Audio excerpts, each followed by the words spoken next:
It's easy to get stuck in the rat race. I remember getting into medical school 10 years ago. I was so excited. But through exams, lectures, and hospitals, the grind really made me feel stuck. Somewhere along the way, life became about rotas, deadlines, and just surviving the week, not living it. I found myself dreaming of adventure, and then I came across it. The adventure of a lifetime. Giant cliffs, glaciers, and forests right at the edge of the world. The gateway to Chilean Patagonia is here, Puerto Natales, a small town in the middle of nowhere. We jumped on the sleepy 7 a.m. bus to Laguna Amarga, the entrance of the Torres Del Paine National Park. Already the scenery looks amazing. You can see the base of the Torres Del Paine. After presenting our tickets and passports, we took one final shuttle to the Welcome Centre, the start of the trail. Everyone is starting their trail here. We're doing the W Trek east to west, meaning we tackled the hardest part first, the hike up to the iconic Las Torres, the image on every postcard of Patagonia. Tomorrow we'll head down to Los Cuernos in the base of the French Valley. On day 3 we'll climb to the French and English lookouts, reach Pine Grande, and on our final day head to the Grey Glacier. We walk past the open, flat meadows near Hotel Las Torres and cross the Rio Ascencio into the Ascencio Valley. We're now walking through the first of many footbridges with the glacier water underneath. The trail splits and we start climbing right away. We're at the little, pointy bit of the W. The butt of the W. The butt. The valley looking like a postcard behind us. Look at that view. We pass horses transporting supplies. 2 hours later, we're at Camp Chileno, our home for the night. It's really nice inside here, actually. It already feels like we're so far from the life we left behind. How epic that we're going to be sleeping in these tents in this forest built up just next to these giant granite cliffs. Yeah, that's pretty cool. After a quick stop for oats, Snickers, and coffee, we head up to Mirador Las Torres. The base of the towers is the most iconic spot in Chilean Patagonia, famous for its 3 granite spires rising above a glacial lagoon. It's a notoriously cloudy spot, so by going today we're giving ourselves the option of coming back tomorrow if needed. We cut through the forest, make some new friends, and start the rocky ascent to the towers. This truly is a relentless uphill climb, but eventually we make it. Wow. Wow. That's so cool. Oh, you can see the lake as well. Wow. It's difficult to describe the beauty of something you've spent years dreaming about, but it really is breathtaking. Here I am at the base of the Torres del Paine. Welcome to Patagonia.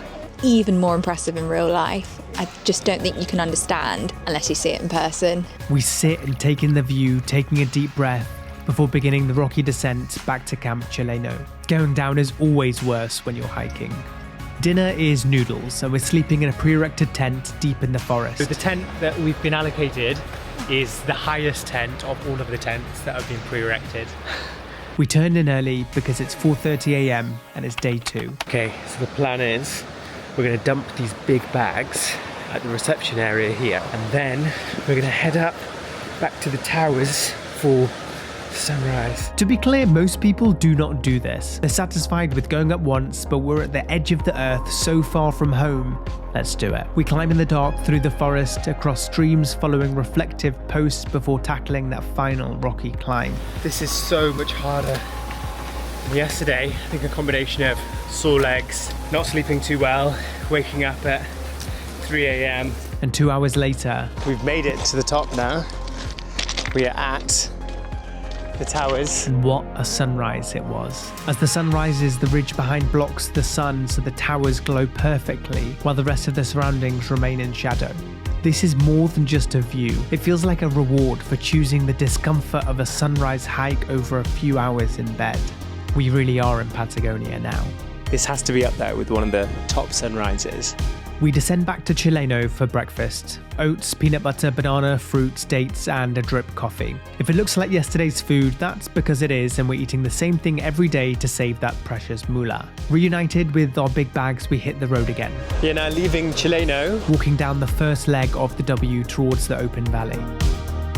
A few hours later, the trail opens up to reveal Lago Nordenskjold. Incredibly bright blue, and in the background you've got these rolling brown hills, and then the snow-capped mountains in the background too. Walking along this lake is incredible, but it does feel never-ending. It's the kind of walking where it's just you and your thoughts, and you realise how noisy life usually is.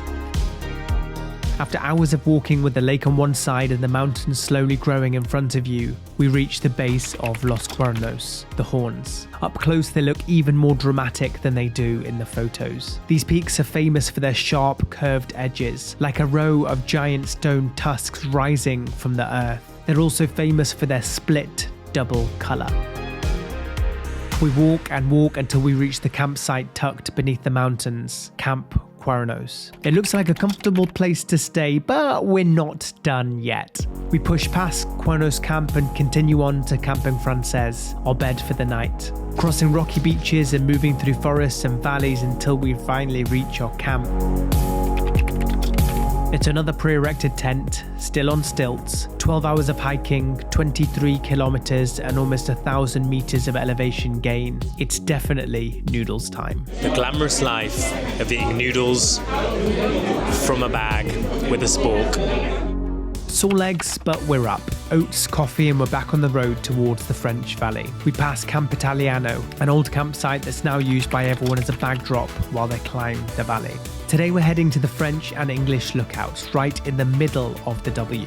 The trail cuts through a thick Lenga forest with a glacial stream beside us and the incredible hanging French glacier spilling down from the peaks above. In the distance you can hear the glacier cracking like distant thunder. And about an hour later we reach the French lookout. Well, it's more like a pile of rocks than a platform, but it has an epic view of the glacier. This season is perfect. The air is cool and dry and the trees are full of beautiful autumn colours. And a few hours later, the valley opens up completely, giving us a 180-degree view of the surrounding mountain. All sorts of colours, yellow, red, wow. The views really are everywhere.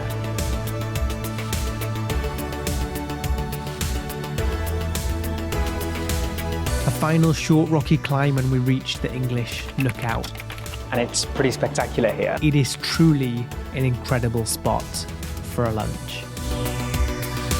We head back down the W, picking up our bags on the way. We are now starting the 2.5-3 hour walk to Paine Grande from Italiano. They say you experience all 4 seasons in Patagonia, and I think I really understood that today. As we approach Paine Grande, the wind really starts picking up. It's strong enough to push you back when you're walking and to whip the water around us into spirals. We say goodbye to Los Cuernos behind and spot Paine Grande in the distance. This is our first and only night indoors on the hike. It's a shared dorm, but it does feel good to sleep inside. It's time for the usual, noodles and sunset. It's like our equivalent of Netflix and chill. It's our final day on the W. We're having a special breakfast. Just kidding, it's oats and coffee again. We're going to do a glacier hike, which I've never done before. We're heading towards Camp Grey at the top left of the W. When we trudge through the wind, the Grey Glacier looms ahead, growing larger with every step, revealing deep crevasses and striking blue ice. I can't believe we're going to be climbing this thing today. In the afternoon, we're going to be standing there on top of that. Hours of windy walking alongside the lake and we make it to Camping Grey. Camping Grey is a strange place. It even has its own overpriced mini supermarket. To finish the trip, we're heading on to the Grey Glacier. We've been given a rucksack with our kit in, and we are now jumping on the boat which will take us near to the glacier. We meet our guide from a company called Bigfoot and take the Zodiac boat from the beach to the ice, passing through giant icebergs as we reach the glacier. Helmets, harnesses, spikes and ice axes on, and we finally step onto the glacier. Ready to not go fall in the crevasse. Over the course of the hike, you keep seeing the same people on the trail again and again at the camps and while you're walking, so naturally you just become friends. And it feels fitting to finish this final expedition together with our new friends.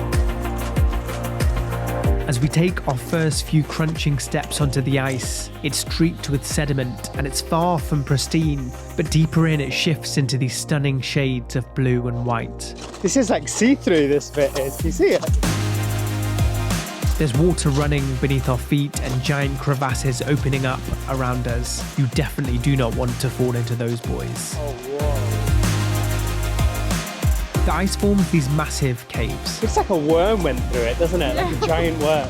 A guy setting up some ropes to lower us into a cave. I don't know how I feel about this. Running water inside, whipping cold winds.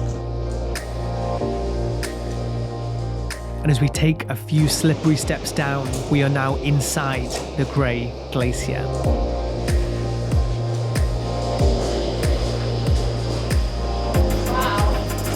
This is a very different Tuesday to my usual medical clinic. We hike off the glacier and take the Zodiac back to Camp Grey. This is our last night here in the park, and we are staying in the pre-erected tents again. So it's pretty cozy. But it's time for one final drink.